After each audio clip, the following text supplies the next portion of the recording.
के जमाने में गुरुजी सोचन कि हमको वही नहीं करी पुराना तरह ना गुरुजी ऐसा बात ना।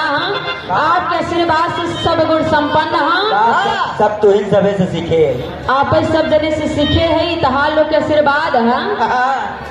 आपो लोग जाना कि हमारे बिटिया के अंदर भोजपुरी ना हिंदी गाना भी बा।